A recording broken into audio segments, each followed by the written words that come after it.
And you can start whenever you want, Chance. Do you want a countdown? 20, 19, 8. I meant Three, 2, 1, go. I meant, do you want me to do a countdown? Sure, if you want. No, I don't want to. That's what I was asking. I didn't really want to. You can just start, man. The magic of editing. Dustin can All do right. it all. 3, 2, 1. I hope he leaves all this in. Go I'm ahead. going to.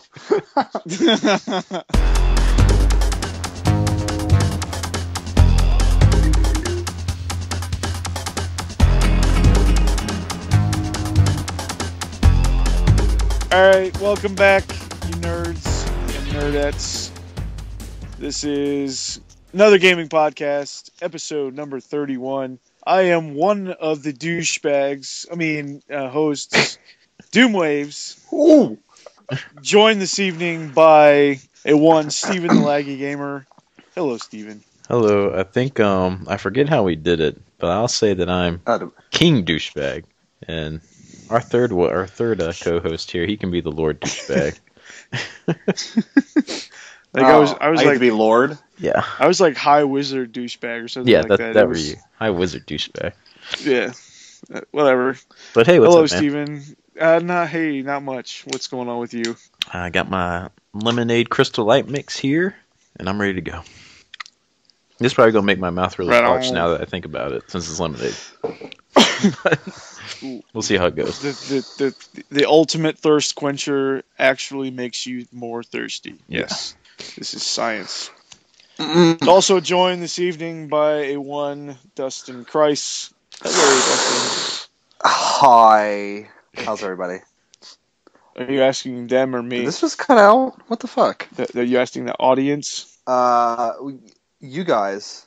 Huh? How are you? How are you, Chance? You. I'm all right. I'm all right. I'm kind of reclined in my ugly recliner chair that's in the game room. Well, I was going to say that was a little bit of a relaxed intro there, so it's obvious that you've got your feet kicked up. I do, absolutely. Yeah. It's been a long week. Not gonna lie. It has been a long week. I will agree with that. It's interesting, like the way that everyone is acting in my office. You know, the weather's starting to get nice, and it was like rainy one day this week, so it's like kind of an up and down roller coaster, and just like everybody's in a bad mood. So it's been a long week. Now that you mentioned that, I'm here and ready for the weekend. How about you, Steven? Well, I know it's been a long week for you and maybe Dustin, but it's been a short week for me because I was off Sunday, Monday. What a bastard. Tuesday, Wednesday, Thursday I worked, and now I'm off on my 4-day weekend. Well, nice. And Bloodborne had came out recently, so it's been a pretty good week for me. And getting good news from my doctor's appointment, my MRI. So, I mean, the week is going great for me. So, hey, I didn't say it was a bad week. I had an okay week. It's just long. I'm just exhausted. Like I'm ready to be sitting where I am right now. And it was great because you mentioned the weather, and it was like, I think last week I got to whip out the new grill and put it to the test, and it's that time of year, so I'm excited. And then it was like 40 degrees the next day. It got cold again. It's been so up and down here too. Like today was pretty cool, but it was pretty nice out. You know, it was like in the 50s most of the week. But then like last weekend, it was like, you know, in the 80s. It was like, man, Mother Nature is on a emotional, hormonal roller coaster right now. I think on our side of the woods here, it is supposed to be warm from here on out. I think our news channel did like a fake weather report calling for snow again on April Fool's Day, and I didn't put it together because I just forget about the day. And I was getting pissed. I was like, are you serious? I got more chicken thawing out in the refrigerator. I got more grilling planned, and you're telling me it's going to snow again? No. Yeah, April Fool's Day is for non-funny people to have their day. I hate April Fool's Day. I hate it because it is. That's exactly what it is. Everybody who, like, it's their one day of the year to be funny, and it's just they're so obnoxious. Yeah. I read a couple of things online that I almost believed, and then I thought about it for just one more second, and like, you know what? No way. Like I there was secretly a oh no. Go ahead. I was gonna say I secretly hope that everybody who says they're pregnant gets pregnant. It's a secret hope of mine. I just want that to happen. Maybe that's one not year. the people we want to reproduce, though. To reproduce. I don't care. They should have to face that. Yeah. Speaking of April Fool's thing, it's crazy though how one of that being a well-known holiday, how I'm just starting to forget holidays. Even one pretty important to me being Easter, I forget that it's like this Sunday coming up, and I don't know, for your kids and everything, you're supposed to be decorating eggs and buying little baskets and candy and stuff. Yeah, all that stuff just slips my mind and I forget about it. So if my son's sitting here without an Easter basket on Easter Day, I'm sorry, son. That's why forgetting. you have a wife to remember those details. Do you slip? That's the thing. I can just always blame it on her. It's her fault, son. And ask your mother. Speaking of other April Fool's stuff, that can lead us into the Kojima thing that's going on. Because when that news got announced, I know people were thinking, it's just an April Fool's gag. He's not leaving. But I guess that seems to be pretty serious. Like, he's probably heading out the door, huh? I think Konami's done. He was kind of like their last like little feather in the hat, and now like the only thing they have left, I guess, Winning 11 sells a lot of copies, but like Castlevania's kind of gone to shit, you know. Yeah. Metal Gear is going to be under new management. Who knows what's going to happen to Silent Hill? I don't know. There's not really much there that Konami wise for me anymore. Yeah, I wanted to look up here. No Zone of the Enders 3? What the hell? I'm not recalling recent games that have come out, so I'm going to look at a list of what's actually came out here that I might have seen and played. Beat Mania, Dance Dance. Metal Gear Rising Revengeance. That wasn't them, was it? That was Platinum Games did that game. Yeah, that's what I was going to say. Like, that's the only like Konami game, or the game that I've played recently with the Konami name on it. But yeah, that was totally Platinum. I mean, Konami's name is on it because it's their IP, but yeah, it's totally Platinum games. So I'm trying to think about. I'm looking at this list care? and they don't even have that listed, so I don't know, unless I'm looking by system. Oh, they got it sorted by system. Come on. Continue what you're saying, Chance. I'm sorry. I was saying, as I'm sitting here thinking about it, like, do I even care at all about Kojima? And it's leaning more towards a no. So to Kojima? I've never played a Kojima game. I didn't. Oh, okay. I don't care so much about the Metal Gear side of it because I still have to I still have to beat 3. I've played 3, but I've not beat it, so that's how far behind I am on Metal Gear. But I was really looking forward to Silent Hills, so yeah. That's kind of a punch in my nuts. Yeah, that's going to be sad to see that if that doesn't get made or whoever's it's getting passed on to, or maybe, like I said, Kojima might get to keep it, but if it's Konami's IP, I don't know where it's going to go. That's a shame, because we've been seeing a lot of games being announced and shown off to us that are getting the axe. Another one coming to mind being that Phantom Jest game that the Xbox One was getting? Oh, Phantom Dust. Phantom Dust, yeah. Yeah. I mean, showing gameplay trailers and stuff, and then all of a sudden, the game's not existing anymore. And it really leads to a point where I just want to say, developers, do not... I'm getting... CG trailers are nice, but if you're not going to have at least some gameplay to come with it, don't even show it. Because that's just false hope for us gamers, thinking you're going to make something. And you know who does it great is... I know you guys don't play a lot of their games. Chance, you're into Diablo, but Blizzard, when they show you a game or announce a game, they actually have gameplay footage for their things, and then they'll tell you. Yeah. People always want to know when it's coming out, and they'll say, it's coming out when we're done with it. You'll get it. And eventually it does come out. But it's just insane how other companies we'll just show them a trailer, and then 2 years from now we're wondering where the game is, and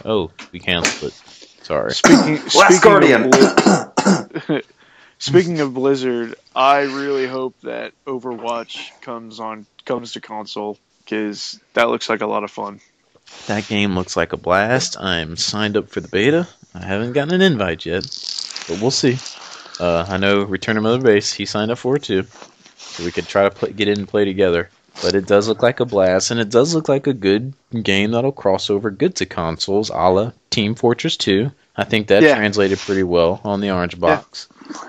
So hopefully, from what I've looked up though, man, they have no plans early on now. But and that's fine. I mean, if I have to wait a couple years, that's fine. Whatever. I mean, it's not a huge deal, because it's not, it is, a big multiplayer centric game. Yeah. So I mean, it's not like I'm gonna pitch a fit if I can't play the game, and I have to wait. But it still looks like a lot of fun. I loved that CG trailer that they did for that one. Like, it was it reminded me of like a Pixar or like a DreamWorks movie, like with the two little kids in the museum. Yeah. Did you see that? That was just like so much fun to watch. See, they did that. I would watch this show. They announced that CG trailer. It was at I think it was BlizzCon event when they showed it for the first time, maybe E3. And then later on after that, they actually showed gameplay. They didn't say, here's a CG trailer now, live in Fantasyland and wonder what it's going to be like. They showed some gameplay of what it could be like. So, I mean, that's just how you do it. You got to show us some gameplay. I think that should be a rule. Don't announce anything unless we can see the game and play. Period. Something you guys said about this game not having any console plans whatsoever kind of got me thinking about something. Microsoft, they have that Xbox app for like PCs. You can play Xbox games on the PC. Do they now? I know they were trying. They might have a new app. You're right. They might have an app, but I know they were getting away of games with Windows Live that connect to your Xbox. Yeah, that's what I meant. Okay. So do you think because Nintendo's already announced this new console, which I'm sure we'll talk about at some point in time, but like games are coming out more and more on PC. Do you think Xbox is slowly trying to position itself away from making a console? What do you think, Chance, being an Xbox owner or Xbox One owner? It's really possible, and I won't say it's out of the realm of possibility, but I still feel like the popularity of console gaming, especially with your multiplayer type games, your heavy hitters like your Call of Duties and your Battlefields and stuff like that. I just really think that they know their audience pretty well, and they really focus on those types of games. So I don't know. It's hard to say. And are those same people that are really into those games on console really gonna go out and buy a PC to play them? Because I just don't think so. They would probably just switch to Sony. Yeah. Like if it came down to it. But whatever. I mean, if that is what their plan is, I can't say that I blame them. But from what I'm looking at, since I just don't think so. Yeah, since Dustin mentioned that Windows 10 coming out, which is supposed to be free, which is awesome, upgrade for everybody. Thank you, Microsoft. Hope it works out well. But it has they're really promoting like crossover connection between Xbox One and Windows 10. From what they have here on the main page, Fable Legends, you can have one copy of the game and one person can play as the hero on the Xbox and you get to play as the villain on the PC. Like it's split screen, dual screen that way, how it's set up. So it does look like they're going for some really good connectivity in between the two. Yeah. And that's awesome. I would not. I'm all for that. I wouldn't be surprised if the Xbox One is the last Microsoft system. I don't know about Sony or Nintendo, because Nintendo seems to just do their own thing. Yeah. But with like the quote-unquote failure of the Xbox One, because it's not doing so hot, but it's caught up here recently. Mm-hmm. I could see Microsoft being like, well, let's just roll it all into whatever Windows thing. Well, you know what stinks is, since I don't have an Xbone right now, I don't look up too much about it, so I don't know what they're really getting. I know Halo 5 is something I really want to play, but they seem to be doing a lot of stuff on the digital front, which will lead me to something else I want to talk to you guys about. But, I mean, you got Smite coming, right, Chance? That's going to be a digital download. or free? It's going to be a free to Yeah, play, free hopefully, free to right? play. Yeah, Yeah. it'll work pretty much the same as it does on PC. Like Yeah. it'll be free to play, but you have the option to buy characters, so you don't have to just use the rotating characters that are available to you, similar to like what they did with Killer Instinct. Where it's free to play, but you can only play as this one character unless you pay money, to unlock things. But then you have it permanently. And then you brought up another one, Killer Instinct. That's primarily digital. You can buy those little packs in the store, right? Though I don't know if it's a disc or whatever. It's like when the first season was done, like they released characters, kind of one at a time. When it was finished, they released the Combo Breaker edition, which was the game on disc, and then now they're in season 2, releasing one character a month, and I imagine when that's done. There's 2 more characters to come, and I imagine when that's done, they'll release another version of it. Yeah. It'll probably be twice as much money because the first one was $20, brand new for the disc, and I imagine that the season 2 complete edition or whatever will probably be about $40 because that's what it costs digitally right now. But I think that is a great point. Now that I'm really thinking about it, Dustin, because I could see this being the last Xbox device, mainly because the way. You got Steam coming out with the Steam box. Okay, so that's more of a PC already. So if Microsoft comes out with something that's primarily a PC, but it's still designed for gamers, which they'll advertise it kind of like Steam's doing for their console. Hey, this is kind of our next console hashtag, but it's a PC. The way live streaming is going right now, they'll have it all hooked up. They'll say you'll be ready to go for live streaming out the box. You'll be good to go for all this stuff. Just connect your Twitch and everything. I could really see this could be in the last console, so I think you could be right with that. Just being a PC could be the way for them. Speaking of streaming gaming, I don't know if you guys saw this, but the OnLive, if anyone remembers what that was, it's officially dead now. I saw a glimpse of that. Like, didn't Sony buy it and then shut it down or something? I don't know who bought it. I just saw that it died. I was like, I thought it died a long time ago. But yeah, I think apparently, it was Sony. Yeah, I've heard the name, but I don't even know what it is. It was supposed to be like the future of video gaming, where you would just stream games over this little like wallet-sized box, and it came with like a controller. And I remember a lot of bigger YouTubers bought it and were reviewing it and said it was pretty good. Yeah, I downloaded it on my phone. They had an app on your phone you could use it for. So I downloaded it OnLive to test it out, and I was playing Tomb Raider, Lara Croft, and the Guardian of... It was one of those top-down type of the Tomb Raider games. I forget which one it was. The Guardian of Light, was that the first one? I can't remember. I know what you're talking about, but I don't know what it was called. It actually ran really well. It was streaming on my little Android, and I was playing it, and I was like, this is pretty cool, actually. Well, can't do it anymore. Yep, it's gone. Gone. But that led me to want to ask you guys, have your feelings on digital gaming, have they changed since when we talked about it about 2 years ago, on how much we kind of despise it? Have you rethought your feelings upon the digital world and domain out there? I know me, I've kind of got a little bit more relaxed with it. I've kind of come to terms if I can at least play the game through digital, then by all means I still want it over here. Like you in second chapter, Dustin. At least hopefully one day you'll get to play it. It might be digital, but you'll get to play one it. Day. Yeah. And the way Resident Evil Revelations 2 initially was coming out, it was going to be digital. And I was like, you know what? I'm going to want to play that, so I'm going to buy it. And the Resident Evil HD remaster, again, just digital, but I really want to play that. But I didn't care because I have a GameCube copy. I'm good to go. So have your feelings changed at all, you guys, or you're still kind of not big fans? I still see. I'm okay with it, but I still see the need for discs because with storage space size on hard drives, and with shitty American internet speeds compared to the rest of the world, it's just easier to put in a disc and install it than it would be to download.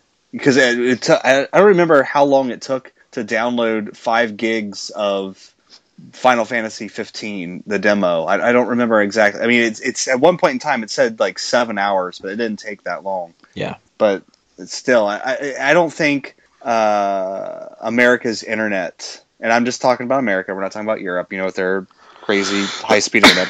But I don't think our internet or our storage has really. It's kind of like batteries and handhelds. It hasn't kept up with the needs of the technology. I think we're kind of outpacing our infrastructure in a way. So I can still see the need for physical media.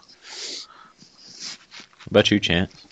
My thoughts have changed pretty drastically, but at the same time, it's still very situational.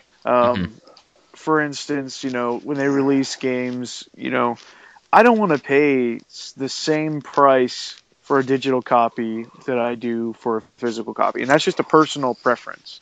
But if it was on sale digitally for like $30 less or something, or $20 less, I'd be a lot more tempted to say, that's kind of what I want to do. And it's gotten to be such a convenience, especially for older games. It's like, do I really ever want to buy another PlayStation 1 game? And especially if I could get it on the not virtual console, but you know what I mean, the handheld PSN. and play it, yeah. It's just like, why in the world would I go out and buy a PlayStation 1 game for, especially, like some of the RPGs, like a Final Fantasy game that, would range anywhere in price, $20, $30, $40 or whatever. I don't know how much they cost. I haven't looked into it. Or I can get it on PSN when it's on sale for like $4. It's like $3. I can do that. I think it kind of leans back to like what Dustin was saying for the past almost a year now. Like, just his collecting has kind of died down. Like, the urge to want to collect and get games is kind of like, meh, kind of got what we want and we're okay with it. It's all about new stuff now, pretty much, at least for me personally. But physical would always be great to have, but I'm just happy to get the game, because I remember a few months back I was seeing some posts about like people are still like refusing to buy digital, like they will not do it, they're so against it. But I mean, you're getting the game, man. At least we're getting the game. And go ahead. I was just gonna say, I think with Chance, if they want us to really embrace us, I think they're going to have to do what Chance says and put the digital version on sale for a much lesser version. Then people would probably buy more digital games. But then they run the risk of pricing games really low, and it cuts into the budgets and blah blah blah blah blah. And that's the problem we're getting into now. So I don't know. Sometimes they do a great job of that, especially when, coming towards sale times. You always want to wait for those sales, and they'll have good deals. But the other day, I had a friend come over a couple weeks ago. He wanted to come over. His job is right down from my house. He works second shift like me. The wife and kids were gone for the weekend, so he was like, hey, can I just stop by? We'll play some games. I said, sure. He came over 11 o'clock. And he's more of a first-person shooter Call of Duty player. Well, I didn't have any of my Call of Duty games on PS3. I had them all on 360 and got rid of that. So I was like, well, I'll just download an older, like, Black Ops. I'll download it on the PS3, on the hard drive, and we'll just play it. It's like probably going to be, $10 on PSN now? No, it's not $10. It's still like $30 for the digital version of Black Ops when you could go to the store and get it way cheaper. So, on their older stuff, they still need to do some price rated. Yeah. So, well, there's an interesting dynamic, with a lot of different things. Like, people talk about, wanting to buy games to support developers and blah blah blah blah. But if you ever buy a used game from GameStop, you are not supporting the developer anymore. You're supporting GameStop. True. So if it's like the same price on PSN as what you would pay for a used copy, go that route. Yeah. Like, I know you don't want a digital game, but if you want to play the game and you want to support the developer, buy it in a way where the developer might actually see some of that money somehow. Like, I don't know. It like I said, it's extremely situational. Obviously, Yeah. if the used copy at GameStop is $3 and the PSN game is still 30, I mean, use your judgment on how much that game is really worth to you and how much you want to support the company. Blah blah blah. I mean, there's an interesting dynamic there with a lot of different things. But ultimately, what you really want is the game. You want to play the game. So. And speaking of playing games, that night reminded me of how fun it is being together in the same room playing like co-op with games. Like when I got to go with Dustin and we're playing Hyperstone Heist and all the classics like that. It's just so much fun having a friend over instead of just meeting online and playing. Like me and Alex play online all the time, and it's a blast playing online together. But being in the same room, man, we're sitting there. What I wound up going to buy, I went to GameStop and bought Modern Warfare 3 because it was like $6. Yeah, it's cheap. I bought a basketball game, NBA 2K like 11 for $2, and Ghost Recon Future Soldier that was like $6. All of them had either co-op campaign or online multiplayer, so we could play against each other or whatever. Come home, put in Modern Warfare 3. And we get our butts kicked, and I took it immediately out because the people got too good and I got too bad. Well, and that's one of the more popular ones still. Like there's still like a pretty popular online scene it with was that horrible. game.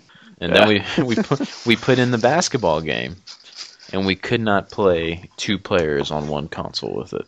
It would not work. It would, because I only have one PS3 controller and one PS4, but the PS3 can read the PS4 controller. I play most of my PS3 games with the PS4 controller, but for some reason on that game, it wasn't registering that I had the controller in. So we couldn't play that one. And then we said, forget it. So I whipped out the GameCube, and we played some NBA Street and NFL Street on that. And I took all those 3 games back to GameStop the next day and got my refund. So... pretty much what happened. That's what GameStop rental. Yeah, GameStop rental, and that's what I bought a brand new copy of Kingdom Hearts 1.5 with. So I'll use all that money to get that.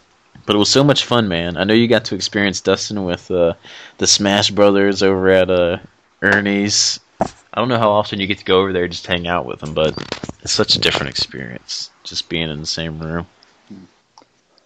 I don't get to go to his house as often. But we go out for beer every now and then. All right. Yeah.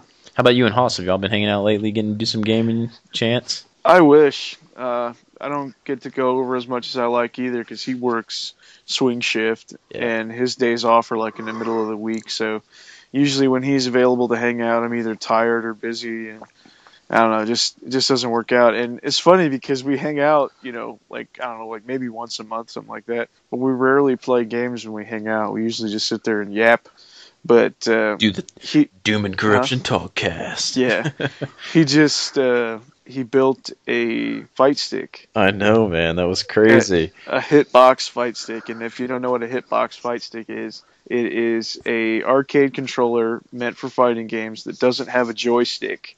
You use buttons instead of a joystick. So he's got a button that moves left, a button that moves right, a button that holds down, and a button that jumps. Mm-hmm. So it's a whole new way of playing fighting games, with an arcade controller. Because pretty much that's the way it works on PC anyway. Like if you play on PC, it just maps the controls to buttons on the keyboard. So I still haven't been over there since he's done that, but I fear. Yeah, because I was going to say if you got hands-on experience with it, how tough it was to get used. No, I haven't. Well, I've played on the keyboard a little bit because he showed me that, and it's interesting to say the least. Like if you're used to pressing up to jump, and then on the keyboard he's got it mapped to spacebar as jump. Or on the hitbox it's the very bottom button, so it's a different kind of a flow of things, but the right hand does the same exact thing.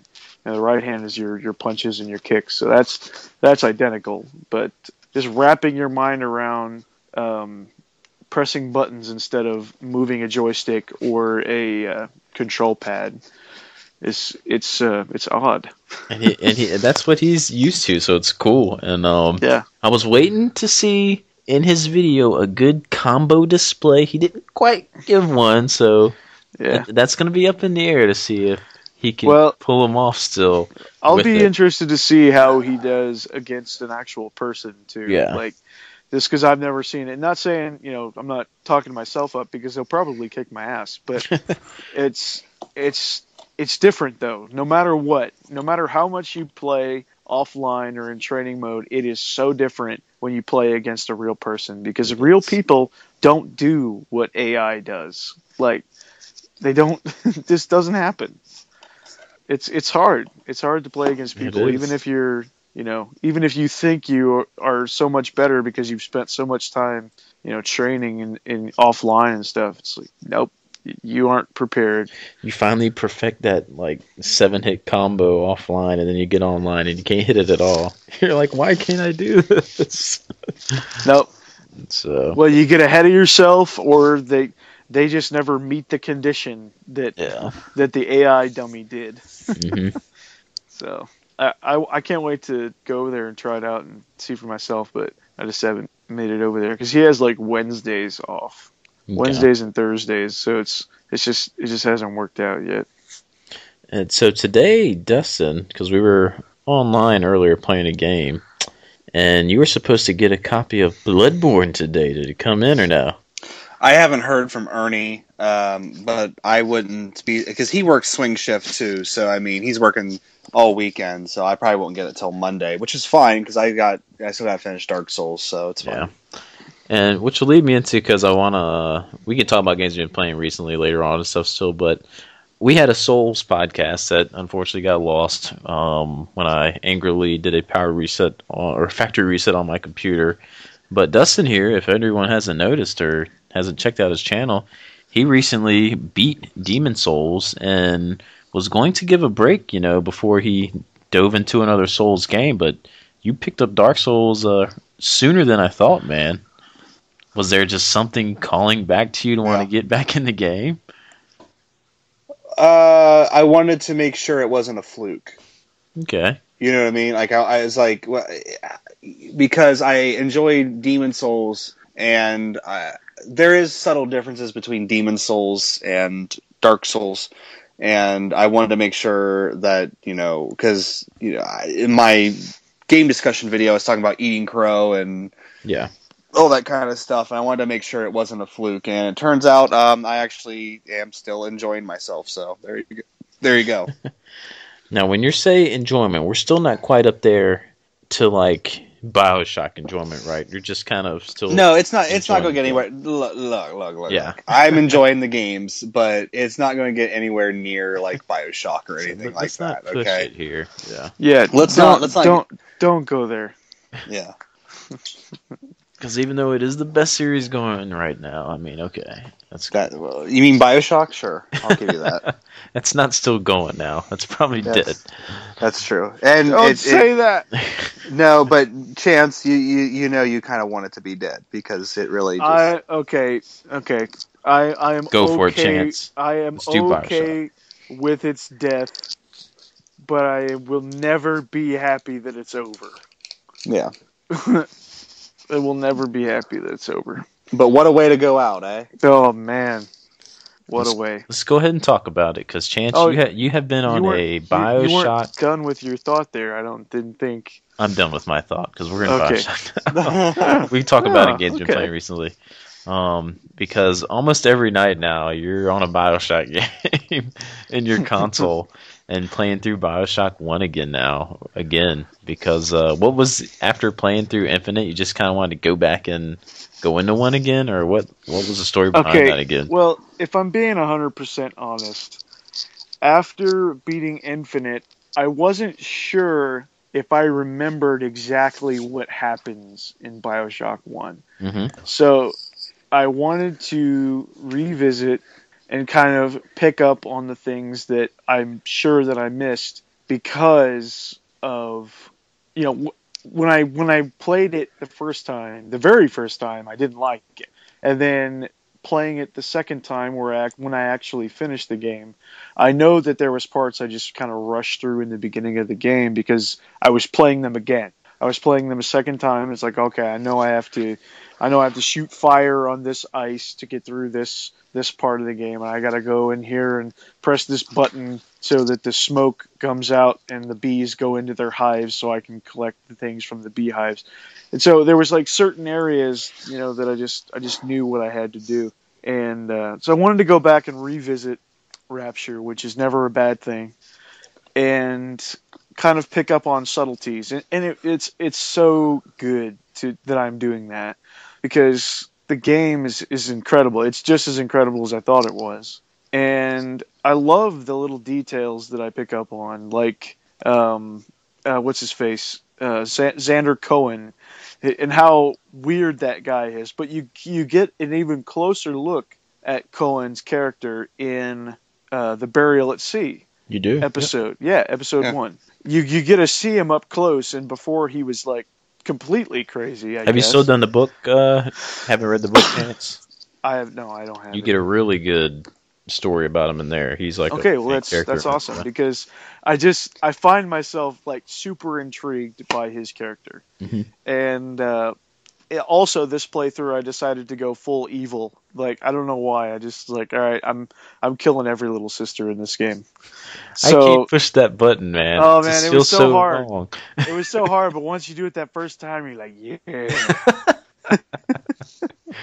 But it's funny though, because I was expecting it to be a little bit more gruesome, but it like the screen kind of goes black and you don't really see anything, and then like when your vision comes back or whatever, you just see yourself holding that little slug creature that has the atom in it. Yeah. And it's implied, of course, that you killed her, even though you don't see yourself actually kill her.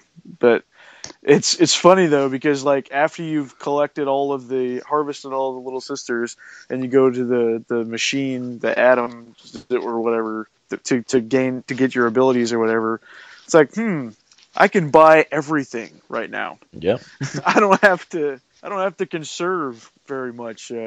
I can just buy everything. But of course, it comes with its consequences too. Obviously, if you rescue them, you get their help. The Tenenbaum lady helps you, gives you money and ammunition, health, and other things too. So I would definitely recommend the rescue method for a first playthrough, just because I think you benefit more ultimately from that. Because no matter what, you're going to find one or two plasmids that work really well for you. So like buying the extra plasmid slots and the tonic slots, they have limited usefulness at some point in the game. But that was one of the things with when I looked at the game. I was a big achievement guy when that game came out, and when I looked at it, I was like, crap, I'm going to have to play through this game twice to get all the achievements. And then after I beat it, I was like, you know what, I'm perfectly fine playing through this game twice. Yeah. To get all the achievements. I never did again on the 360 though, so but I will hear. So it's really, really, really good. I can't remember exactly where I'm at right now. I think I'm at Hephaestus, which is actually like a part that I remember being kind of tedious in my first playthrough. It's where you have to like go up and down a bunch of stairs and through a bunch of hallways and stuff, and it's just kind of tedious. But I fully intend on finishing that this weekend, and I really have to stop myself and consider whether or not I want to immediately go back into Bioshock 2. It really wouldn't be a big deal because Bioshock 2 is so short. But you know what's crazy with those games that they do really great in all of them? It's how when you can walk up to just an area in the game, maybe you just crawled through the ventilation system and you're led down to this little, like, what are they called? Sleeping bag in a corner with like a book on it and a teddy bear and maybe some blood. And then like that little part right there tells a whole story in its own. Like just a little image like that. Like a family probably lived here and splicers got them, or maybe they got turned into or became splicers themselves or whatever from being hooked on Adam. Just how they put little details in that whole world like that, how Every little something tells a little story in it. They don't need to put a side quest in it to get you to go do it. It's just there. You just gotta look around, and you'll see it all around you. I'm like, man, that is so cool. They do it the best. Yeah, it's pretty incredible, and I don't think that even the game does itself justice, and that this was an entire thriving city with hundreds and hundreds of people that lived in it, and there's still places that are in relatively good shape, even though the place is falling apart. It's crazy. Think about how many people you kill. True. Think about how many splicers you kill in the game, and where are they all coming from? Well, this is a huge city. You're only seeing a small section. I forget how many were. And I think that was another. Did the book say, Dustin, how many people were lit in the city? I can't remember. Of course, I never remember. I can't remember. It's been so long since I read it. It was only supposed to be a certain amount, I think, at first, and it wasn't a huge number. But then they started letting in more, so I don't know what the number actually got up to before the fall happened. Yeah. But definitely read that, though, Chance, on you, because it'll make that world so much better down in Rapture.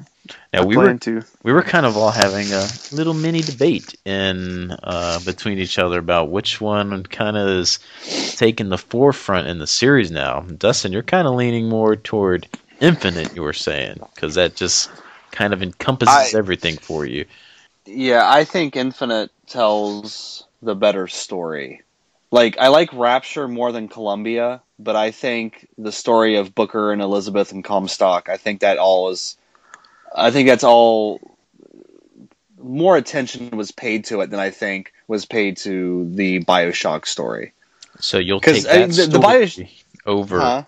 You'll take that story over Rapture and the gameplay and stuff from a first game. Well, the gameplay doesn't feel that much different for me between Infinite and Bioshock 1. They're pretty different if you go back and play it. They are light and dark. They're pretty different. Yeah. It's probably been a while for first Bioshock for you. I played it on PC booted up a couple months ago. The plasmids are more useful in Bioshock. They are, I agree with that, yeah. But there's also like a risk reward in even using them in the first place because of how long it takes to switch between plasmids and weapon. That's right, because you don't have both hands up at the same time. Right, yeah. Whereas in Infinite, with the Vigors, even though the Vigors aren't quite as useful, you have enough time and mobility to use the Vigor and then use your weapon instantly. Yeah. And in Bioshock, if you could, you were mainly using your wrench. Not shooting. That was more survival. It was almost survival horror with that ammo. Yeah. Oh, I have so much freaking ammo. It's stupid. Yeah. I can't pick up ammo for more than half of my guns right now in this playthrough. I tell you what really sold Infinite for me. It was... Go ahead, Dustin. Yeah. I was going to say, I tell you what really sold Infinite for me was playing through it the second time. Because I think when you play it through the first time, you don't really see how things are... You don't really see, like, the foreshadowing and how things are getting set up and, like, certain lines and certain scenes take on a completely different meaning. And when you play that second time through, you're like, oh, shit, they planned this out really well.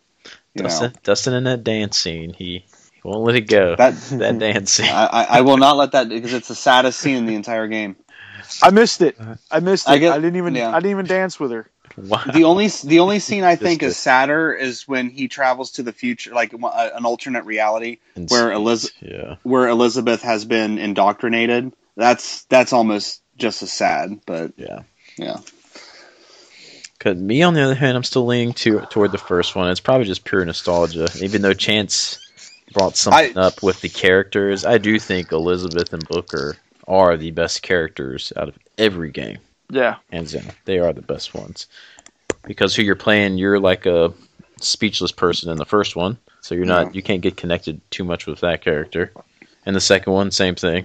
So they're the really only ones. I mean, they're conversing back and forth. They are the best characters in the whole series. I will say, and I'm not going to say what it is, but the twist in Bioshock 1 I think is particularly brilliant. I think that goes down as one of the biggest twists in a video game I've ever seen. Yeah. Yeah. And now, like, playing through it a second time now, it's like, holy crap. It's so obvious, even though I know. Like, it is like, wow. It's completely transparent. And it ties in with Bioshock Infinite really well with that illusion of choice. You know what I mean? Like, yeah. Well, and definitely with the ending of Burial at Sea episode 2, it absolutely came full circle to, Bioshock 1, and it's just like, holy crap, this is, and I think that's ultimately what finally made me decide, I've got to play it again. I've got to play Bioshock 1 again. After that ending, I need to go back. I need to do it again. And I have to play them all again because it would be like a new experience again. Because people really don't. I say it all the time. I really don't remember things. It's very bad. So I remember the storyline, of course, in 1 because it's so memorable, the twists and everything. But number 2, I'm kind of shadowy on what it was all about. And in Bioshock Infinite, there's so much story in that one, and I kind of forget all the fine details in that one too. So that's something I need to go and replay again as well. The third one in the DLCs, or Infinite in the DLCs. The story in Bioshock 2 takes place, I think, like 10 years later from the events of 1. You're still in Rapture, but everything's different now. And the main antagonist is a woman who is, I don't know, I guess she's the leader of it now or something. I don't know. I really didn't follow it that well. But see, if you read the book... Yes, I need to read the book, Yeah. Her daughter is the little sister that you are tied to because you play as a Big Daddy. Mm-hmm. So there's a really deep relationship, obviously, because of the way the whole Big Daddy little sister thing works. You're absolutely imprinted on each other, so you'll do anything to save this girl, even though she's the daughter of this tyrant woman who's keeping her captive. And so, you're playing as Big Daddy, and I know it's not the popular opinion, but I think that the Bioshock 2 combat and gameplay wise is perfection. Like, I thought that it was so much better gameplay wise than Bioshock 1. Yeah, not necessarily I enjoyed the story-wise, gameplay in it. Yeah, the gameplay was solid. Not necessarily story wise in like overall game, but Bioshock 2 is incredible. It was so good. And as soon as I beat that, though, I absolutely had to play Infinite immediately after it. And I was ultimately kind of let down in the gameplay department. That was weird because me and Dustin were like, "Man, it's action-based shooter. You're gonna love it, man." Oh no, and then I didn't like it. And then when you said the gameplay kind of turned you off at first, I was like, "What?" Yeah, I don't know what it is about it, and it just felt incredibly different to me. And I know it's because I played them so close together. Like, and they're just different enough that you can't do the same things. Even in Burial at Sea, where it went back to Rapture and the plasmids, things were supposedly as they were in Bioshock 1 and 2. No, it still handled like it did in Infinite, and it was just like, It was odd. Now, Let me ask you this. Go ahead, Dustin. What did you think of the gameplay switch in episode 2? Oh, I loved it. Yeah. I loved it.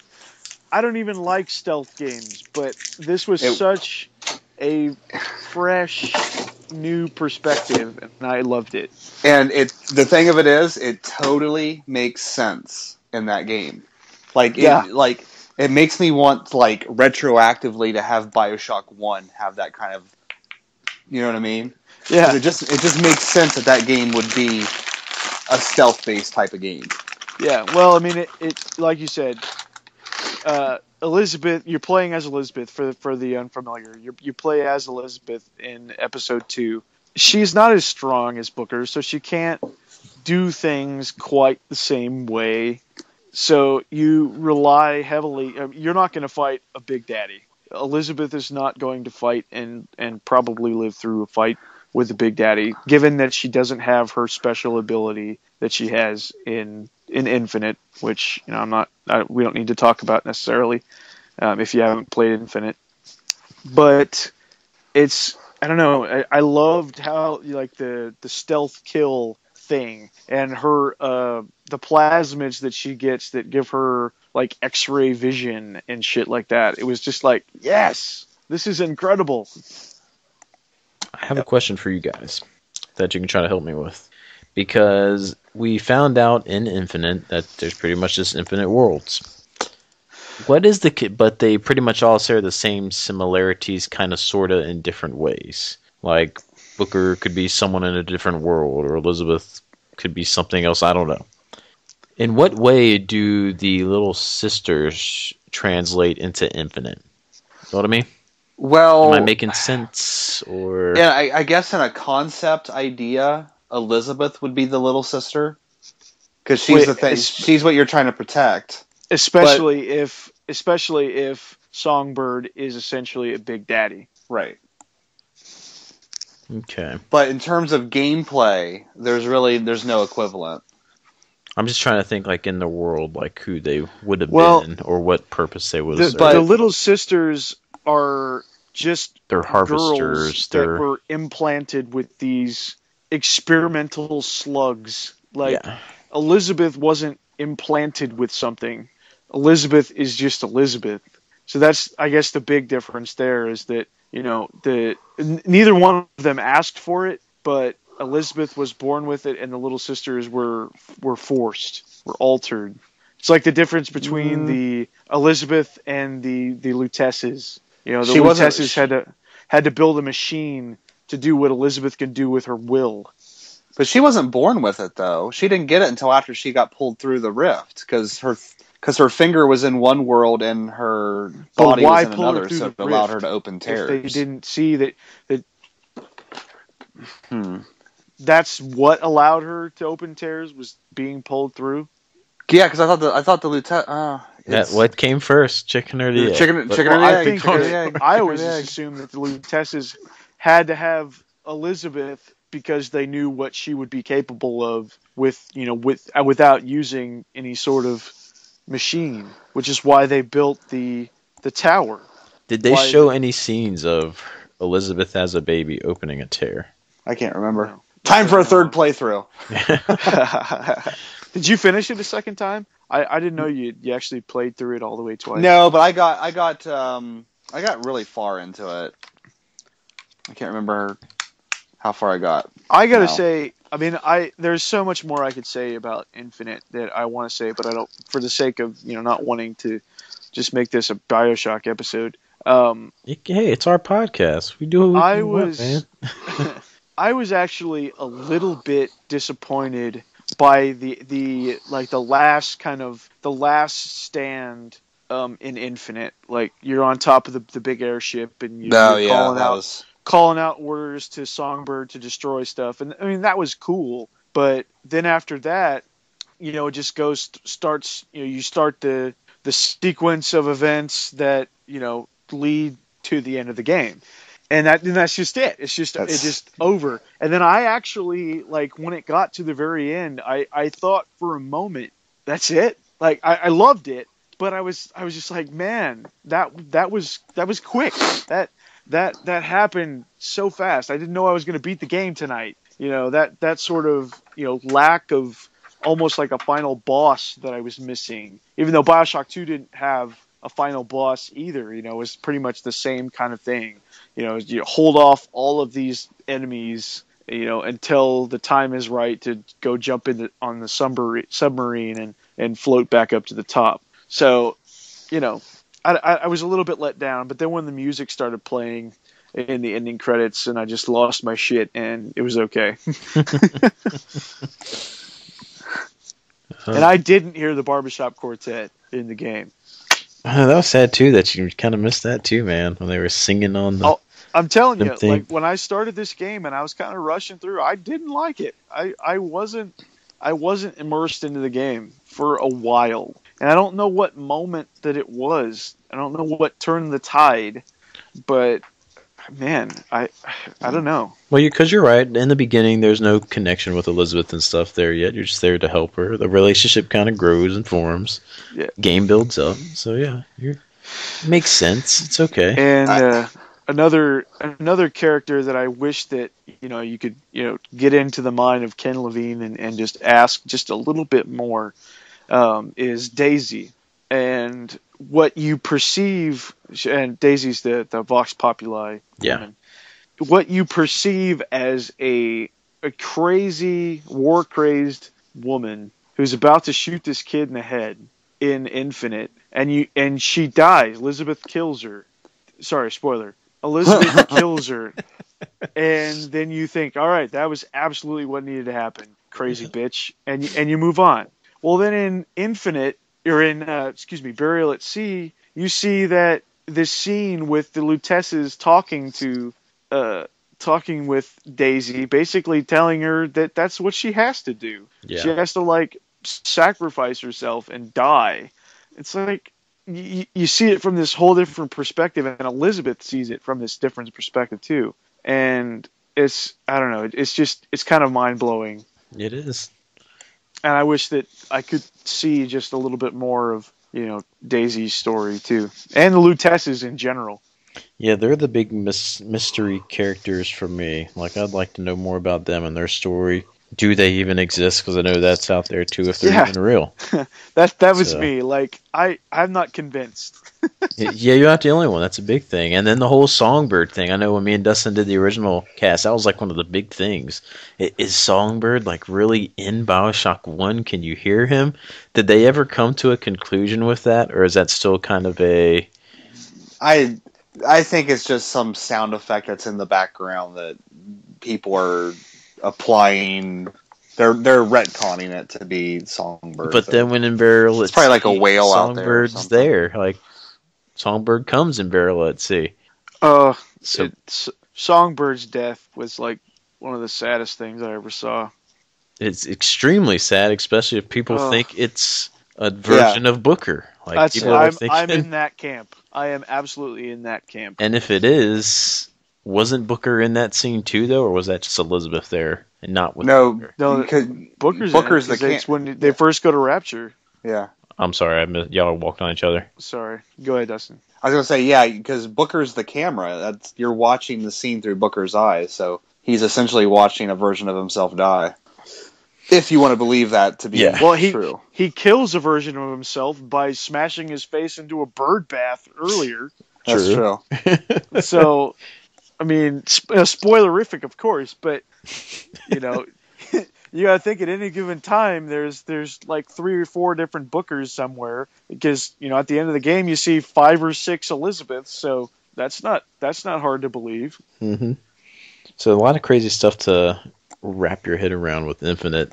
And then I know I was saying the complaint that, man, it just ruins everything from my first experience in Bioshock, because no, not me. It made it seem like I did nothing, and I like a definite conclusion. I don't like an infinite conclusion. But like Dustin was saying, or you, it is a definite conclusion for that world. But I'm thinking, in this other world, I don't know. Well, he's still sitting there running the place.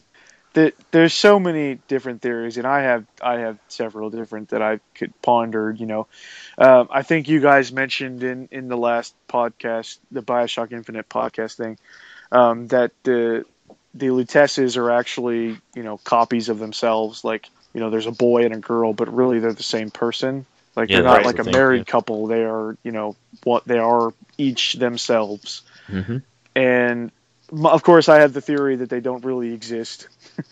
But where was I going with this shit? I don't know. It's so confusing, and I have to keep my head wrapped around it. I had a really great thought, and I lost it. Yeah, I can't say too much else just because my memory is lacking of everything.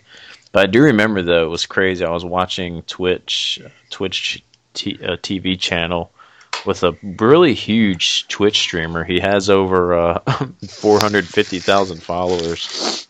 And it was pretty crazy because he saw my name pop up in the chat, and then he started asking me, "Are you the one who did that Bioshock Infinite discussion on YouTube?" Because it was the same name. I was like, "Yeah, I did," and he told me how much he enjoyed my discussion on it. It's like, that is awesome that this huge guy from Twitch watched my video, because I think it was one of the first ones put up talking about the game, because I just blasted through it and pointed out some things in it that I thought were interesting. How basically you only see Booker's face right at the beginning of the game, reflection in water, then you never see it throughout the rest. But just little things like that.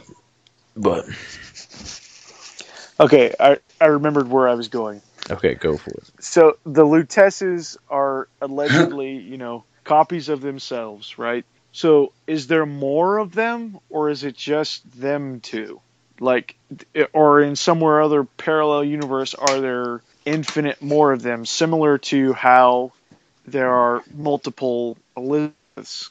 And if there is a finite number of Elizabeths, which I think that there probably is, do all of them have the ability that the Columbia Elizabeth has? Like, are all of them that woman, like, that was pulled through the rift and made into what you guys thought made into what she is, or is she in fact born with the ability and all of them have it? No idea, because I don't remember anything. But that's what I'm saying about like why. Good. Well, I would say there's probably more Lutessas out there, but it seems like only these two have acquired the powers. You know what I mean? Through their actions. Because otherwise, why wouldn't you see more Lutessas? Because the Lutessas are kind of like Q in Star Trek. They just kind of pop around and fuck with people. You know what I mean? Yeah. So, but I would say that there is a finite number of Elizabeths, because that's what Burial at Sea leads you to believe. Yeah. But I don't know. That's one of those pondering questions, because not every lighthouse at the end of Infinite was meaning it's an infinite world. It could have been a Bioshock 2 world. It could have been a Bioshock 1 world. It could be a world without Rapture at all. You know what I mean? It's not necessarily Columbia in every one of those things. That's what I mean. So. Like, Columbia Elizabeth, with the power to create these tears, probably doesn't exist in every single instance where Elizabeth herself exists. I don't know. It's so so big, and so many theories you could have about it, and I think that's ultimately what is so good about this game and this series, is like how much of an impact it's had on my life, my emotions and my way of thinking about it. It's like such a fantastic. If I may borrow a phrase, wibbly wobbly timey wimey. There you go. That's what it is. What's that from? That's Doctor Who's way of explaining like plot holes or things like that. He just goes wibbly wobbly timey wimey, and that's it's just, who cares? Just go with it. Speaking of going with it, how about we go on to another topic? Okay. Well, first thing, I have a question because I just saw this pop up. The East Archer of the Piston. What is this new news about that all about, Dustin? They're releasing it on Steam. Interesting. Are they redoing? Are they making it more like Oath, or are they keeping the same gameplay? Did you look into it? Well, I mean, it's basically the same gameplay as Oath, but it's just the PC version of it that's got some different features and stuff like that. All right, I got 2 copies of that game already. Okay, I was just wondering. I didn't know if they were remaking it or something. Nah. Like, what is going on? And in other news, Full House could be coming back. Aren't you guys excited? No. What? Seen some John Stamos action. Yeah. Anyways, no. If y'all we're not done talking about Bioshock, we can keep going. I was just messing. I just wanted to ask that official question. I don't know what else I'd have to say other than just more and more questions that don't really have answers, and theories that will never be proven or disproven. That's the thing with the first one, then, too. Like Bioshock 1. You weren't left with any questions. It was finished at the end of that. And now Bioshock Infinite leaves all these holes open. Steven doesn't like abstraction. No. I don't want to see a piece of art with lines and slashes. Just draw a building on it. And I'll like that more. I don't think I ever really answered the question, like, which one is my favorite, though. It's such a combination of things from all of them for you, right? Yeah, it really, really is. I would ultimately put 1 and 2 kind of in the same spot, ultimately. Because I really feel like Bioshock 2 was just kind of more of the same, even though they kind of optimized some of the combat things. Even though you're playing as a Big Daddy and it's kind of a different experience, it's still like the world Rapture is pretty much unchanged between 1 and 2. Mm-hmm. Like as far as like the way things work and you running around. Yeah, obviously there's some big enemy differences. There's the big fat ones, whatever they were called. I can't remember the fat splicers that were like tankish, really kind of hard to fight. And then there's the big sisters, which are crazy. Oh, yeah. That's horrifying to hear that big sister scream at you. Woo! And fun fights, but tough. Yeah. And then Infinite was just the story and with its episodes just absolutely just brilliant. So I really can't say. So you stopped to say you didn't answer the question, and you still didn't answer the question. Well, that's my answer is that there is no answer. There's infinite answers. But oh God, Steven doesn't like abstraction. He doesn't like open-endedness. Man, and I didn't want to be a douchebag today, but we might have to kick chance again. No. For me, it was like I said, it was just 1. But when I say that I like 1 the best, I mean they're divided by like 0.1, like the slimmest of margins. They're all great for me. So liking one over the other isn't discounting the others at all, because they're all just awesome. So even 2. So you basically just answered this the same way that I did, but you wanted to make it sound like you are actually picking 1. I am picking 1. 1. It's 1. Yeah, but by 0.1 difference. Come on. 0.3. We'll stretch a little bit. All right. Because I can't help it. I'm like, we like them all. How are your feelings on 2, Dustin? Because you never talk about too much. You just don't remember much from it. No, I like 2 because I think 2 is a nice counterpoint to 1. They're bookends, basically. Yeah. Because Bioshock 1 takes a very very critical look at sort of right-wing Ayn Rand style politics, and then Bioshock 2 takes a very critical look at like sort of communistic, socialistic politics. So I like how the 2 kind of balanced the scales a bit. But you would think like it does kind of reek of sequelitis in that it's like, what are we going to do for Bioshock 2? I know, let's play as a Big Daddy. But it works. Like the storyline, it works, and I didn't know. It made me realize for the first time that it's a person in the Big Daddy suit. I never thought it was actual people. No. In the Alpha series, it's Alpha series, it's a person in there. The bouncers and the other Big Daddies from the book, they don't have. They're just organs inside those suits. True. There's no person inside there. Yeah, and you are an Alpha series in Bioshock 2, so you're a person with a conscience. Really, let's face it, Bioshock 2 should have just been like a DLC for Bioshock 1, because it's like more of the same, and it's so short. Oh, so short. I don't remember being so short. Wasn't it like a good 8 to 10 hours? Or no? Well, maybe it was. I don't know, but I beat it in like 2 evenings. I mean, it really wasn't. You could have hit some long sessions and you didn't know. Maybe. Yeah. Because I know Senkai, he was streaming some Bloodborne the other day, and before he knew it, the little timers up in the top of the thing when you're streaming on PS4, which at the top of the window. I think it was like almost 9 hours had gone by. Jeez. So time flies by when you're having fun. So you never know. Or time flies by when you're trying to climb this ramp and archers are shooting at you. I wish I could have been on the call with you at that time when they're. No, you don't. Not safe for anyone's ears. That's one of the sections I knew. Like, when he sees this, he's gonna say, "What in the crap am I supposed to even do here? I don't have a bow to take him out. I can't hit him with a spell." I want to find the person who thought that part of the game up. Like, let's do this, and I want to punch them dead in the face.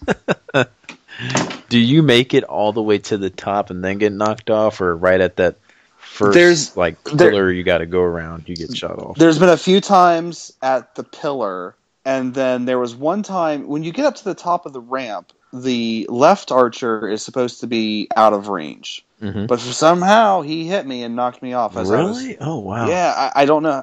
The left archer.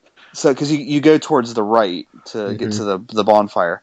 And then there was one time I got up there and I got around, and the right archer pulled out his sword and shield, and I was like, oh, yeah, this is going to happen. So I started backing up to get back on the ramp slowly, because apparently you can lure them to fall to their deaths. Mm-hmm. Instead, I lured myself to fall to my death. So, in Chance, the place he's talking about in this game, the bonfire you have to run from is a good run back from. So it's like you got to run a long way. And there's some pretty heinous. Go ahead. There's some pretty heinous enemies you got to go past too. Yeah, it's not the funnest stretch to have to replay over and over and over and over and over again. Like, if the bonfire was right at the bottom of that ramp, I would probably be done with it by now, but it's just that slog. And you walk up there, and for some reason, I was pulling one of the giants through the doorway. Ooh. Yeah, I'd be getting ready to deal with the gargoyles at the bottom of the steps, and all of a sudden I'd get, attacked from the back. Wailed in the back by the giant. Yeah, and I'm like, what the hell? That's where, when you get into Dark Souls 2, some people didn't like it at first, but after you've replayed an area a certain amount of times, killed the enemies, they're gone. Yeah. Which I didn't mind that, so not in this game, though. They're still going to be there every time. Unless it's a scripted enemy, like that first gargoyle guy you killed, who won't return. But anyways, before we get on the games we've been talking about, another thing that was... Steph Sedef made a video of Is the Wii U Dead? And it was, I'm not making this up, literally on my way into work, I was thinking about that, and I wanted to put the question on our Facebook page. Then I get to work and I'm patrolling around and I check and see she made a video on the Wii U is dead. I'm like, oh wow, great minds. And then we just had a Nintendo Direct, gentlemen, which I don't know if everyone watched it or know the news that was at least announced. And, we're getting some good games still. We got Xenoblade coming, hopefully this year. Zelda, like I called it, is not coming out this year on Wii U. I knew that was going to get pushed back to next year, but it would have been great if it did. And it just seems like there is nothing this year, unfortunately. There's nothing coming out until next year. Fatal Frame 5, I'm stoked for that now. That's awesome we're getting that. But so far this year, the only thing that's been played on my Wii U is what my son's been playing for the last year. Super Mario 3D World and stuff. So, what are you guys thinking, man? It's looking kind of glim for the Wii U right now. And we're big Nintendo supporters here. But it just kind of stinks to see them down in the dirt like this. Anyone? Hello? Anyways, after the laggy gamer lagged out, we were talking about the Wii U and how it just seems like this year seems like it's just going to kind of be a down year for the console. And with all the rumors of the next Nintendo system coming out, it just kind of seems kind of sad because we got a few games coming out that we kind of want, but the rest are getting pushed back or delayed, or they're just not coming out anytime soon. So what do you guys think of the state of Nintendo right now? Because like I said, we're all big supporters of Nintendo. We love gaming on any type of device. So it just stinks to see them kind of in shape like this right now. Well, the console is in bad shape, but Nintendo's not in bad shape. They're printing money right now with Amiibos. Yeah, they're good. Yeah.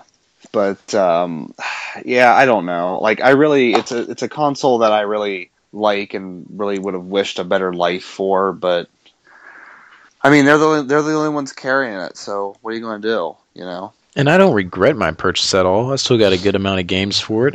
It's delivered on the Mario and the main series line, and I'm sure the Zelda will be great. And we got Xenoblade coming out that we're going to love. And this SMT Crossfire Emblem is probably going to be awesome. And Fatal Frame 5. I mean, there's going to be solid games, again, to play.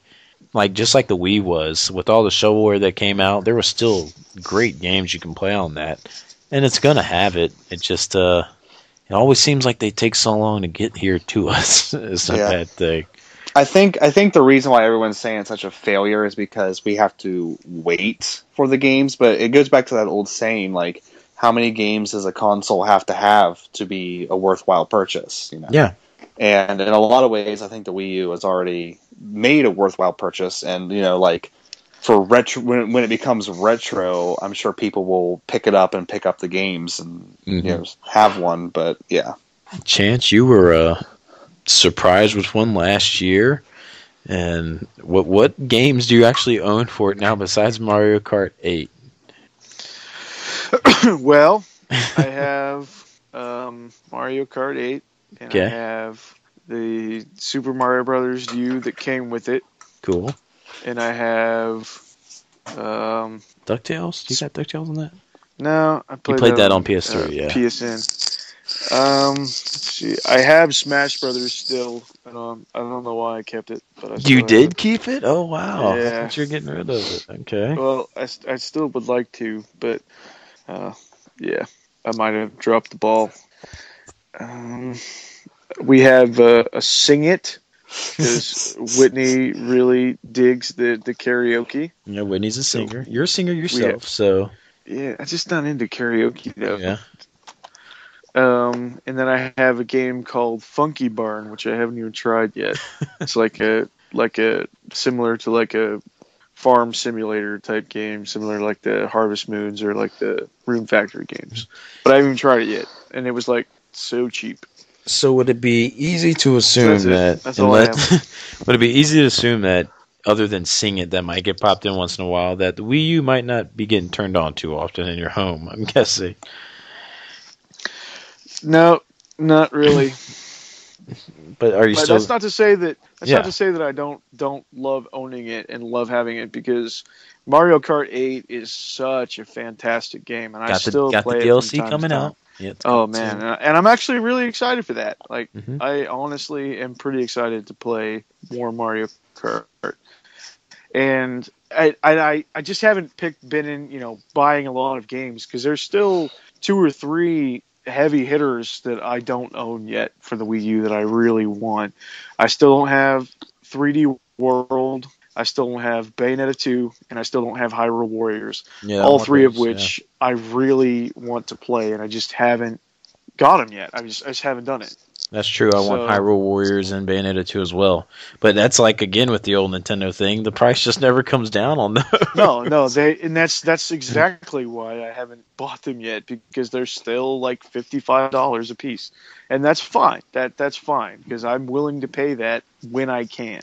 But yeah, it's so easy to go into GameStop for myself to see that price tag of $55 and think, you know what, for $55 I can knock out 3 or 4 other games that I also really would like to play. That are on other consoles and a lot cheaper. So I mean, and 2 of those games of those 3, aren't even necessarily first party Nintendo games. I mean, I know Bayonetta is now a Nintendo IP, but I mean, did Nintendo actually make it? Or was it still the Platinum or whoever? It was Platinum Games. Yeah, so they made that, and then Koei made the Hyrule Warriors game. So it's like they aren't straight up, regular old Nintendo games, but still exclusive to the console, obviously. But I still want to play those. I hope I wouldn't mind if a new system comes out, because it seems like they may be in the works of one, and I think it would be smart for them to get it out sooner than later, just because it looks like the PS4, that's going to have a good lifespan on it. The graphics are good, visuals are good, the Xbox One as well. I could see them hanging around for 10 years before another console even starts getting thought of again. So if Nintendo hurries up and puts a console out that can power out the stuff just like those can, so the third-party titles can actually work on it and be of the same value, I think they'll be okay. They need to come up to the same level. We know the games look good on the Wii U, from Mario Kart, 3D World, Bayonetta 2. They look gorgeous, but it's all about having the third-party support, unfortunately, to really drive some sales on your console as well. So if they want to stay players in it, I think they have to try to kind of cater to that, you know? But I know what you're saying, but at the same time, we've had this discussion before. It's like, you don't buy a Nintendo system to play third-party games. You buy them to play Nintendo games, and you play the third-party games on the other systems. Oh yeah, I'm thinking from Nintendo's business aspect though. They want to move more consoles and sales though, so they need to be able to. Would it really move more consoles if they were putting out games that are already on the PS4 or Xbox One? Would it really move more consoles? I think it would, because then the person would say, "Wow, I can play the first party Nintendo games, and I can play Call of Duty Advanced Warfare 3. Sure, let's do it. Let's get it then." So I think it would. I like how they're kind of implementing your idea, Chance, with the DS games, just not giving us a DS reader kind of on the pad. That would have been sweet. You know, I wish it was my idea, because then I'd be making that sweet money. It was your idea. Sweet Nintendo money. You're the first person I heard talk about it, so it's your idea. Then you hear that, Nintendo? You should have filed a patent for it. I'll be collecting my check now. Thank you. Iwata's listening now, so. I really want to try that, though. I really would like to download a DS game and play it and see how it works. That would be cool to. Unfortunately, all the ones they have on there, ones I already got. So that's pretty much how it'll probably be with a lot of the games they put on there. I've pretty much got all the ones I want for the system, so I might not ever get to try it. I do like the like the virtual console and type stuff for the Nintendo games, because they've got such a broad spectrum of availability or possibility there with Game Boy Advance, Super Nintendo, Nintendo DS. Now it's like they can put so many games, and they don't put them all up there, but they could have all of their old games and just make a lot of money probably on sheer nostalgia with the Wii U as it is right now. And I guess I don't fully understand why every single Super Nintendo and Nintendo game isn't on the virtual console. Yeah, yeah. They always release so slow their virtual games for some reason.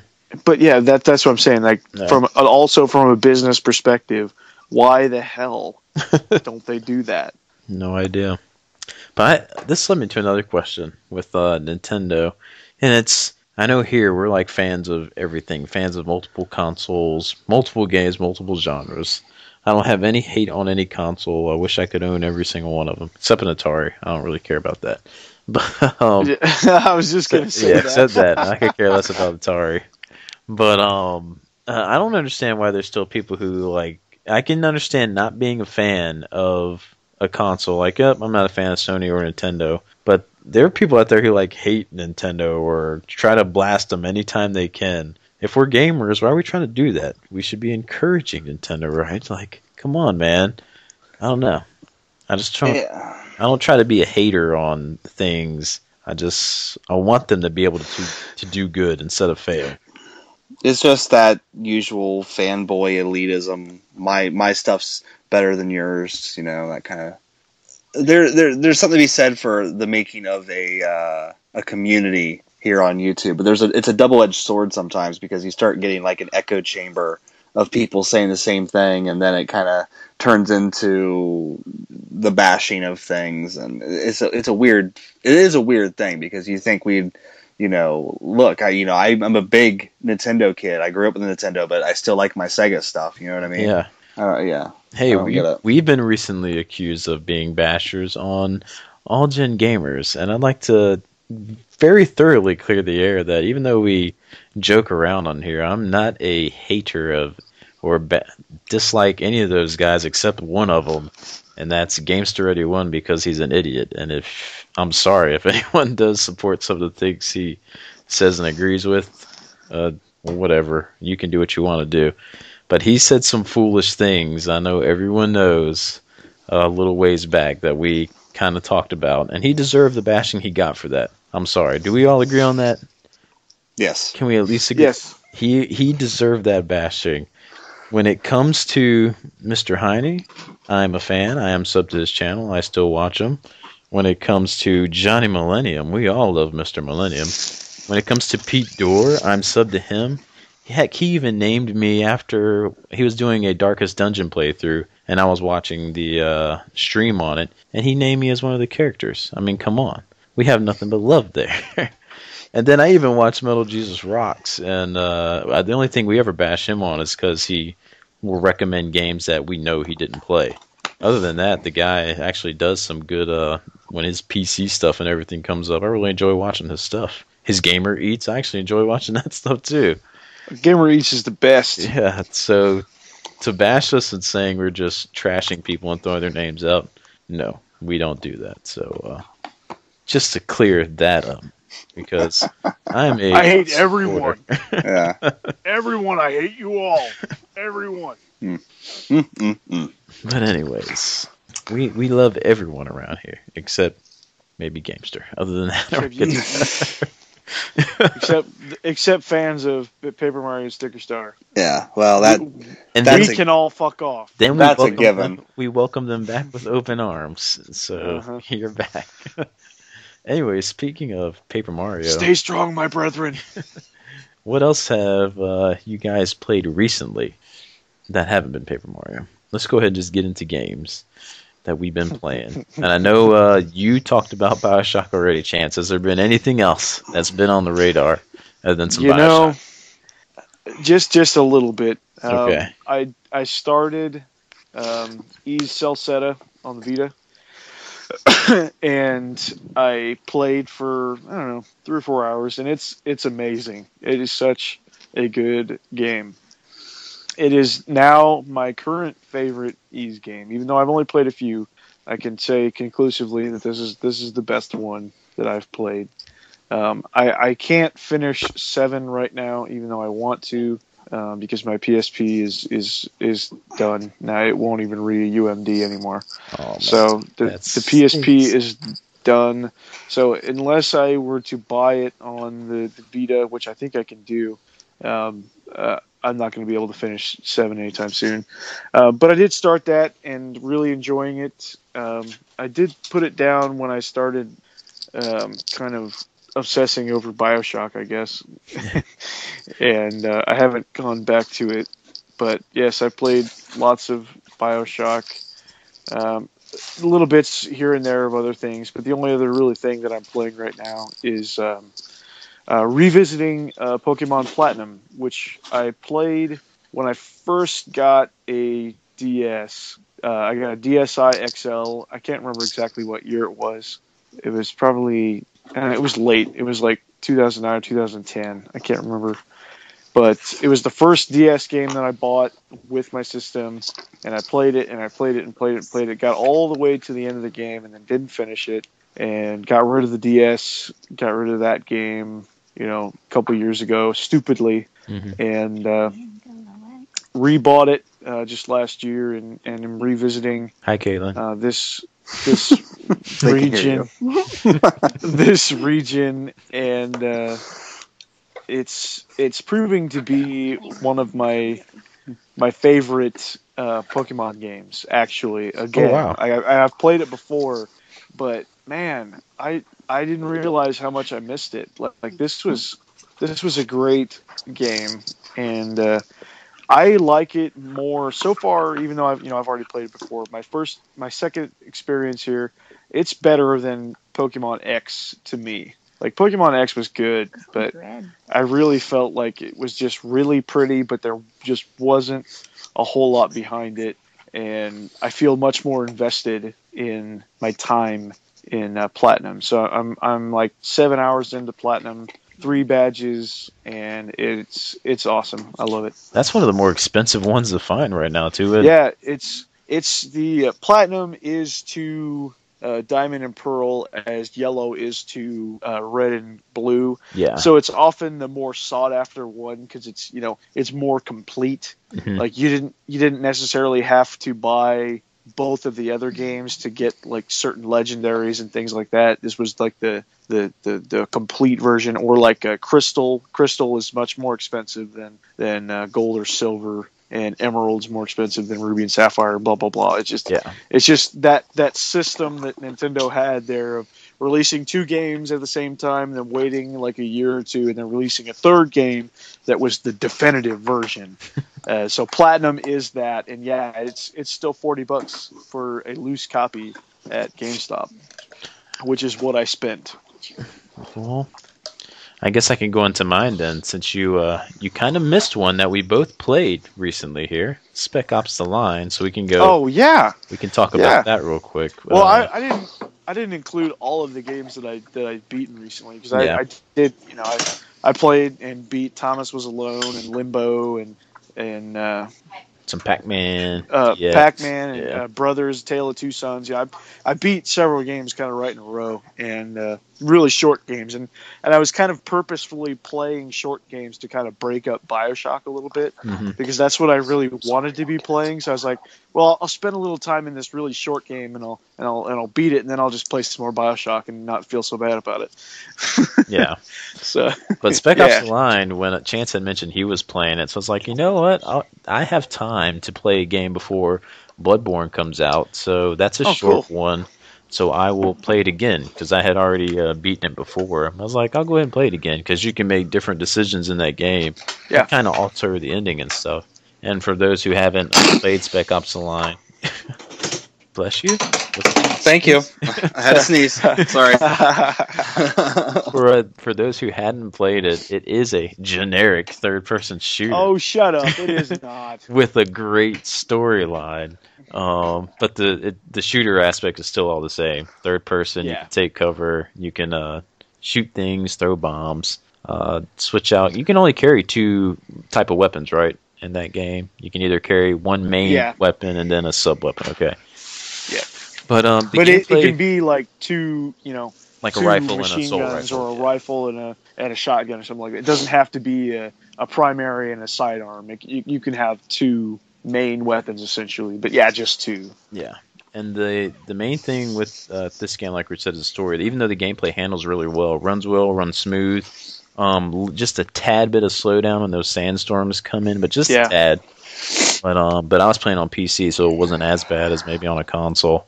And well, I think they were kind of supposed to be. I think that was kind of the point. Like, they wanted it to feel pretty disorienting, and they're that's one of the easiest ways to feel disoriented is to kind of make it chug a little bit. So I think that it was maybe even a little intentional that it was like, come on, really frustrating in those moments. I think that was on purpose. Now, it actually had some great voice acting in it, because of course you got one of the masters, Nolan North, was the main character voice actor, which he's just one of the kings of voice acting in games. But it just has a really good story, and I'll say it right here because you find out really close in the beginning of the game. The main thing with this game, if you don't want to know, you can stop right here for 15 seconds. You're not fighting normal people. You're fighting against other U.S. troops, and that's as far as I'll go into that. Ooh, that sounds interesting. Yeah. If you listen to Alex's Return to Mother Base video on it, he goes into more detail on it, but that's what makes this whole story crazy. Go ahead, Shane. It's worth experiencing, so I'll try not to spoil anything either. But it goes very far sometimes. It takes it very far, and it crosses the line willfully. And the only way to not cross the line is to not play the game. Just and this is why I said it was just not a generic third person Yeah. shooter. I didn't mean like the physically what you're really doing. Yeah. Like, pulling the trigger, pressing buttons on a controller. Yes, in that sense, it is absolutely just a third person shooter. But like the whole point of the game, and like if you really kind of break it down, and I can't possibly do it justice. So when I do finally decide to record a kind of a discussion on this, I will link to a couple of videos that I watched after that do such a fantastic job of kind of wrapping this up. One of them in which doesn't have spoilers, and then part 2 they do have spoilers. So I really recommend that anybody that's interested in playing the game to watch these 2 videos. Obviously one before you play it and then one after. It's really short too. I mean, that's like I beat the best it in part like 4 hours on the second sitting. It's pretty. It's short. so intense and so, it is what it is, and it's short. Unfortunately, I don't know about the PC version. Like, is it on Steam or something? Is that where you bought it? Yeah, it is. You can get on Steam. It's normally on sale a lot too, and pretty cheap. Yeah, but like a physical copy, even for a used copy, it's still like $15-$20. I mean, you gotta want to play it. I mean, it's not always in stock. So I mean, even going out like Dustin, you went and tried to get it right, and it wasn't there. Yep, couldn't find it. I would say that this game does actually meet the criteria of a hidden gem, and I will say that, it is worth your money and your time to play this game. And I would say when you get your ending that you initially get, just go ahead and replay that last board. And get the others, just so you can see how there's different 4 ways. endings. Yeah, it can go so many different ways depending on the ending stuff. So I would recommend doing that or looking them up because it's pretty drastic. Some of them, the differences. I got the bad ending the first time. Okay, I won't ask you what you did. I know what you did then, but I can't believe you did what you did in the one scene. Okay, I can understand why you did it. When we're off the record, I'll tell you. Yeah, and when Dustin's not in here because spoil for him. No spoilers. Yeah, that game I do especially because it is so short.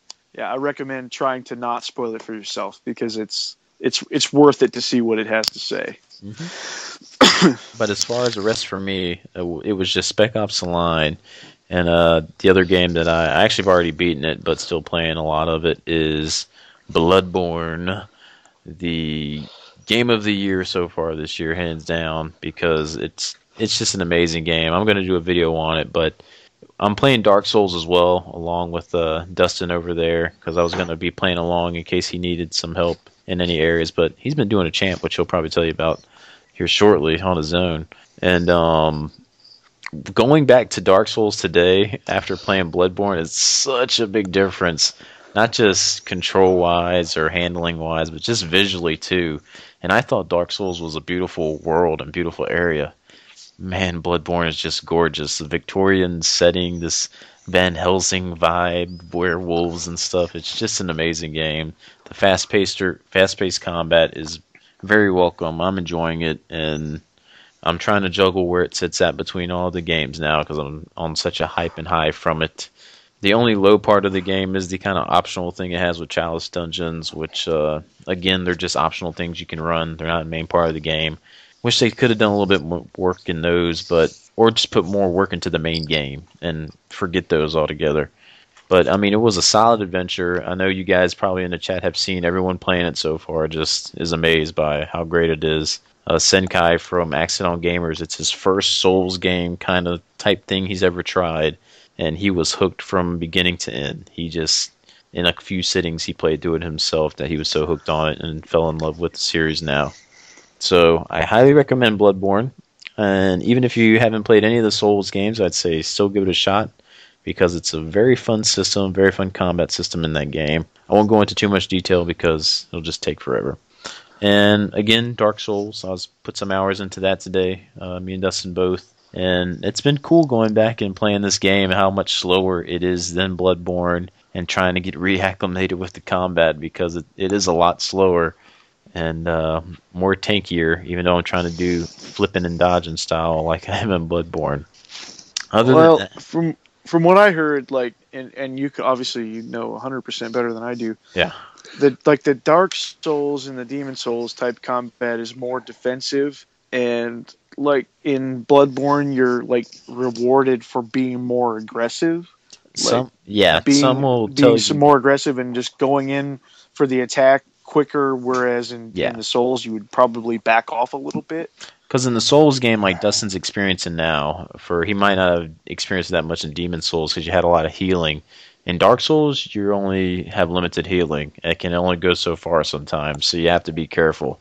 Now, there's going to be people who tell you you don't need to be defensive, but that's people who are really good at the game. When you're first playing through the game, or it's your first time, you are going to have a shield in hand, and you're going to kind of be picking your spots where you're going to attack your enemies at. Once you get good at the games, you're going to be dual wielding something and just flipping around, and even in the Dark Souls games, that's how you're going to be playing because you're so used to the combat of the enemies. So you can kind of go either way. It's more defensive, like you said, though, chance in those. In Bloodborne, yes, you are rewarded for going in. Once an enemy hits you and attacks you, you'll see your health meter's red, but you'll see where you lost an amount of health being in yellow, and as you attack, you can gain it back. So you can kind of juggle, should I go back in for an attack and get my health back, or use a potion or a blood vial to get my health back up? Most of the time, you're actually going to use a blood vial, though, because you have so many of them. So going into attack, you can. It all depends on the situation, but I found myself just popping the potion more often than not. Other than that, the other thing I started up just this morning before I popped in Dark Souls again or yesterday actually at work, Tactics Ogre on the PSP. Some will see in a pickups video. I just got a very wonderful item or a unboxing video from Arrow that'll have something close to that in that box. But I've had Tactics Ogre for about 2 years, and I love strategy games, so I went ahead and popped it in, and so far so good. It plays tried and true like a good tactics game. What I love most about it, which, Dustin, you're a Fire Emblem fan, so you know a lot about this type of combat. Most of the time in these type of games, you only level up if your person participates and gets an attack in the battle. Like they have to do something active in the battle.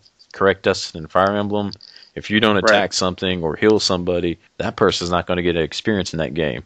Right. In Tactics Ogre, everyone gets experience, even if they don't do anything in the game. So your party will level up, and I just love that aspect. The class will level up. Now, I think they do have another side experience meter from the amount of participation that might level them up a little bit more, or depending on how much people get involved, the more you'll get. But I'm just at the beginning, so I don't know too much about all that stuff yet. But so far, so good. If you're in Final Fantasy Tactics, anything like that, I mean, it's got rave reviews from a lot of places, and I can see why, because it looks good, it plays good. So that's about it for me, though, as far as Battlefield Hardline. I picked that up when it was on sale for $40, which I'm now a Gamers Club member, so it was only like $31. I'm surprised. Dude, the Best Buy Club is only $30 a year now, and it actually is. I've already saved my $30 in games. The $80 Bloodborne only cost me like $60. I saved almost $20 on that game. Wow, so it's pretty amazing. So I highly recommend. I no longer reserve at GameStop. I reserve at Best Buy now. But I've only put in like maybe 2 hours of that, and that's all online gameplay only. And I think I just suck at shooters now. My glory days are behind me. Or maybe I'm just a Halo guy now. I'm so stubborn in wanting to stick with, I want to perfect being a sniper in that game because it's the closest to being actual sniping than any other first-person online shooter game yet. But so does everyone else. Actually, no. There's a lot of assault guys. That's what's making it tough. I can't get away from them.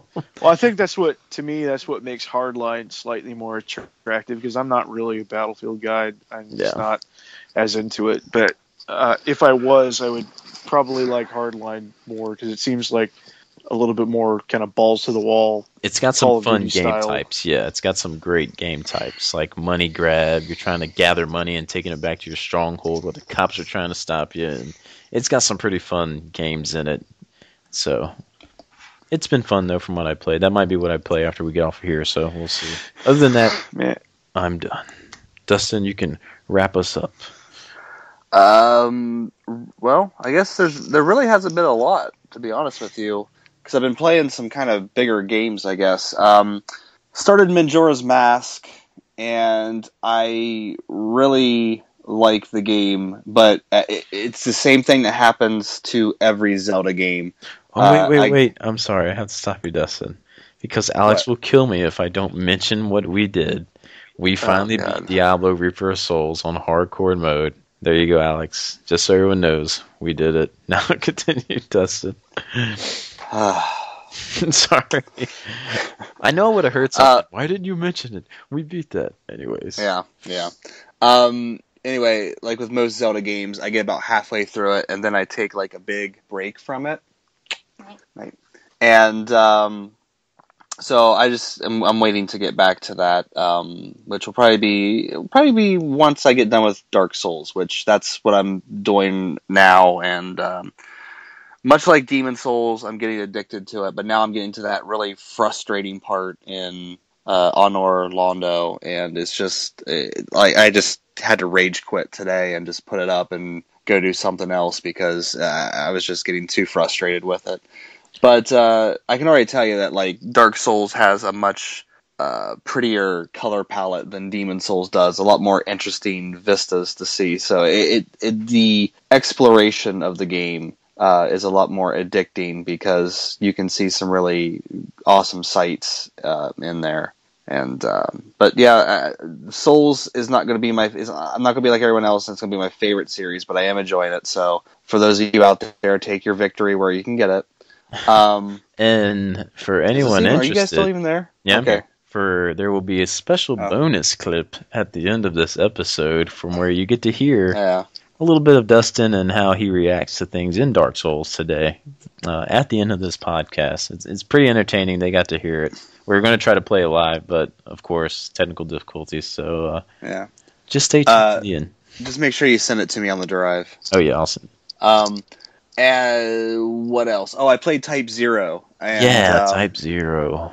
Yeah, I've already done my game discussion video on it where I talk at length, but it just seems like such a half-baked game. I don't know. Maybe it's just the point I'm at right now. Maybe it was the fact that I wanted to play Dark Souls. I don't know what it is, but I was talking with Danny and Scott the other day. I think Danny said something good where he thinks more people would like it if it was actually on the PSP, because we would have been seeing like, wow, the PSP's pumping this out. This is pretty cool. Yeah. But the story, you still wouldn't understand it, right? I mean, I'm getting that from everyone, that the story just seems very complicated. The story is absolute crap. Okay. I still think I'm going to enjoy the story's combat, absolute crap. So the gameplay is probably what's going to make me really like it. Well, that's the thing. When you're in the missions, the game is a lot of fun. When you're at school, it's just it's a big side quest fest, and you don't really get anything out of the side quest. So it's like, why am I doing this? Why am I, So I don't know. Okay. I'm going to try it again at a later date, and hopefully it goes better then. But for right now, pick it up when it's cheap. That's really been it. I mean, I've been kind of focusing on those games a lot. I've been working a lot and doing family things a lot, so not a lot of time for gaming, but I get it in when I can. Very understandable. Yeah. Well, I can make a guarantee here, I bet, for next podcast. I can guarantee you by next month when we record that me and Chance will have played another game in common. That's all I'm going to say. Dun, dun, dun. Chance doesn't even know it, but I'm reading his mind, and I have a feeling there's a game that we're definitely about to get that we're both going to play next month. Well, probably not. I'll talk to you about it afterwards. I you will. Anyways, I think we're good, boys. I think we can wrap it up for the night. Yep. Dustin's got a lady who needs some loving. I got a belly that wants some loving and some food in it, and Chance has a recliner that wants some loving. So. I got some Bioshock that wants some loving. All right, well, it was fun, guys. Yep, always. See ya. All right, bye. You never say bye, Chance. Bye. Jeez. You missed it. Nope. Oh. Yeah. No! Oh, yeah, you gotta drink a flask. Well, that's okay, because so did I. I got 9 more of these fireballs, son. You got 9 more flasks? I don't know what I did. Richard's Rapier. Oh, God. Move. Get out of the fire, you idiot. Oh, God! There's a giant out there. Damn it. Yay, video games. That was stupid. Dustin, why'd you do this? You're a waste of humanity. Fucking dumb. Just stupid. I guess since I did this, I might as well go down here and see what fresh hell awaits me. Nothing. There is literally nothing down here. Good job, Dustin. No! Gotta get out there and get those souls. Damn it. Damn it. Nice. Waka waka waka. Hi, big guy. Fuck. Praise the sun. Why am I not dealing any damage? Whiffer. Oh, god damn it. Fuck. Ah! It'd be alright if he didn't have this breath weapon that he keeps using. God damn it. Why do these spells take so long to cast? I swear. It's like 14 years sitting there waiting for it to go. He's dead. Back to the bonfire.